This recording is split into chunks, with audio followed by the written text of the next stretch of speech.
What's up, people? I'm back with another reaction, back with some more hardcore. We're going back to the Ruffneck label again for some classic 90s gabber. We're going to listen to the one tune on this release by Nosferatu, which in this case is Ruffneck label boss Patrick Van Kerkhoven along with Erwin Van Con. But later releases of Nosferatu are just Erwin Van Con or Van Con. But yeah, I reacted to the Future and Inspiration Vibes already. Brilliant tunes. I love them both. Maybe the Future like 1% more. But check out those reactions if you're interested. We're going to do the final tune, which is Artcore DNA. I did react to this on my old channel, but as I keep saying, my old videos got compressed, and so I just ultimately want to redo them all. And, you know, it's not just that they got compressed. The longer I continue doing these videos, the more I become critical of sort of the early videos I did, so a lot of them I just want to redo anyway, and this is one of them. So yeah, this is from 1997, it's on Ruffneck 45-5. I love all three tunes on this, and what I love in particular about this tune, Artcore DNA, not only is it hard and having it, not only does it have that classic like frantic, tension-filled, aggressive hardcore synth and that classic bass kick bass line combo that just, it's that vintage sort of gabber sound. The sample in this one is fantastic. I think it's from Judge Dredd. I've seen that movie like maybe 1.5 times back in the day, so I don't know it really well, but I think it's from Judge Dredd. If someone knows otherwise, please do correct me. But yeah, the reason I'm interested in the sample is I think not only does it work in that, you know, a lot of hardcore tunes have these samples from like dystopian sci-fi or like sci-fi horror kind of movies, and it fits that because it's like these two people talking to this futuristic AI, but they're kind of like demanding that it does, or one of them is demanding that it does something different than the sort of normal program settings, and the other person's like, hey, what are you doing? And, you know, the first person is being very aggressive in the way he's talking, so it has this like, you know, dystopian futuristic world sort of feel. But beyond that, they're talking about DNA, and the person who's being aggressive is saying, like, I want you to input this DNA. Like, forget the normal sample that you had, that was what this normal process would be. I want, like, it on record that you use this DNA. And to me, I think the sample works on multiple levels, because I think one could take it as, you know, in 97, he's basically saying that, like, look, you know, Ruffneck, this label, it has a sound. This is our DNA. We make artcore. We make sort of like this gabber artcore sound with, you know, drum and bass rhythms and, you know, sort of like samples from movies like this and so on. And he's basically saying other people might make artcore, other people might be trying to like emulate our sound or whatever, but this is our DNA. The DNA in this system is our DNA, and I'm insisting on it. Like, this is, you know, this is my genetic material right here. So again, I think the sample does sort of function on two levels, and I've always enjoyed it for that fact. But above and beyond that, it's a ripping hardcore tune. As I said, it has a wicked synth line, the classic like bass line kick drum, like 90s power, gabber power. So let's get to it. This is Artcore DNA by Nosferatu, which in this case is Van Kerkhoven and Van Con. But after this record, Nosferatu is just Van Con. But here we go, Artcore DNA. Whoops, this is the wrong side. Okay, so this is Artcore DNA by Nosferatu, Ruffneck Records, 1997.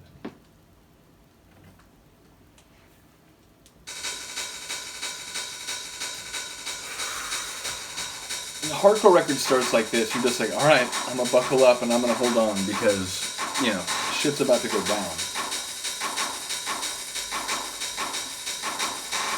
I like that clap rhythm too, that pop up, pop, pop up, pop. Listen to the bass line. Just that flared, distorted.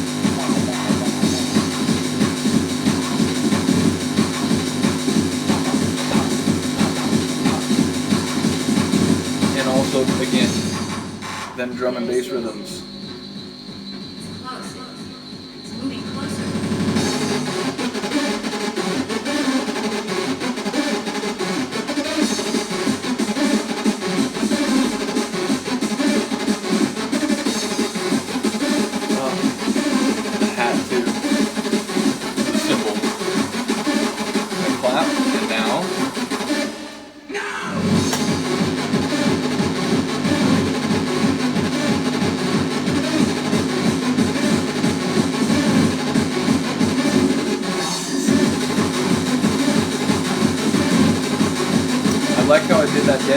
and it didn't just come back in, it like rolled back in, like slid back in.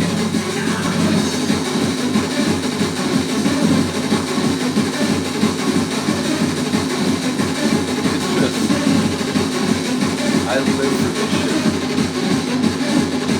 And here we come. Here we go. Motion toward or motion away? DNA sample has been taken out of frozen stasis, ready for cloning process. We got a slight change of plans, yes, that's all. I'm gonna take the existing DNA sample right now and transfer it. Activate this DNA sampling console. What are you doing? Central, take this DNA sample. Now. Oh my god. And I love how that like the synth line is like opening up, closing off, opening up, like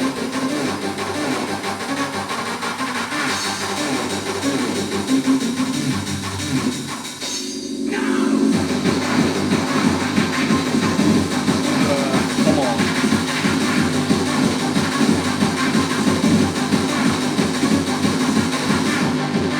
That's how it sort of narrows there, it kind of strips down a little bit.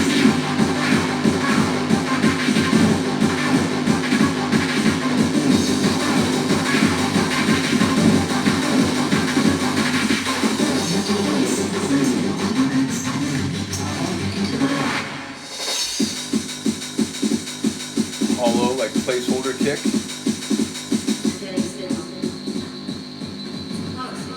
Getting closer.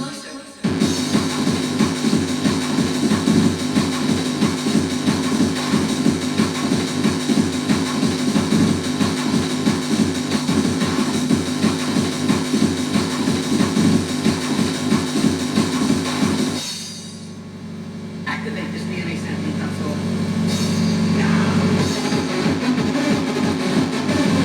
It's like, and the use of the sample too. It's like activate this DNA sample now. Like, it's one thing to have a good sample to use. It's not the same thing to use it well. But this is both.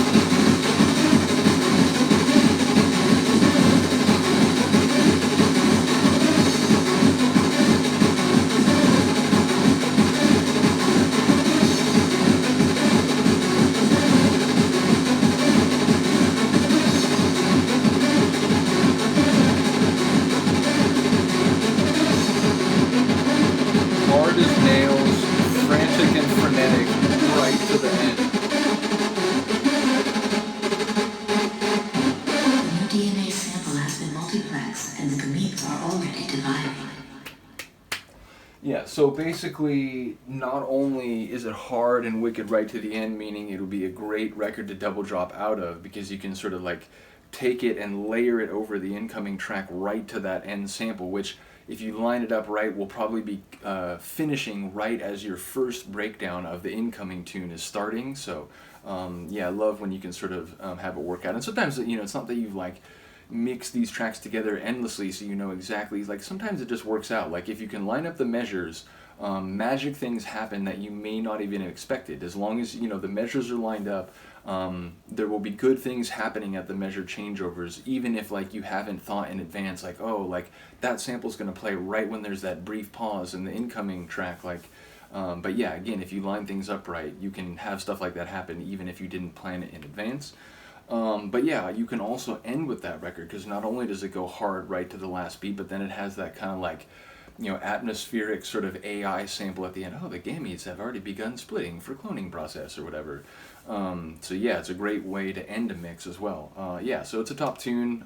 You know, Gabber during this period, it just, you know, 96 to 98, 99, like no matter what genre you're talking, a lot of tunes from that period are very nostalgic to me, whether it's acid techno, acid trance, hardcore, drum and bass, just because that was the period where I started going to rave parties, started eventually buying records, and, you know, really sort of getting into party culture. So again, like hardcore tunes from this era, they just have this sound and this sort of feel that I'm very nostalgic for, which is why I love producers in the modern era who make what they call early hardcore, which is like hardcore that, you know, whether it's like Artcore specifically or just kind of like hard and driving like the 90s, and you know, the sort of kick and sort of bass line, it's like old school instead of kind of like modern and, you know, sort of like mainstream hardcore.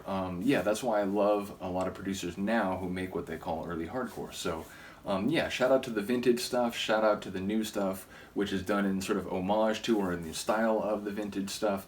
Yeah, absolutely love it. Let me know what you think about this tune. Shout out to Ruffneck Records, and to Van Kerkhoven in particular. Other than that, thank you for listening and watching. I will see you next time. Peace.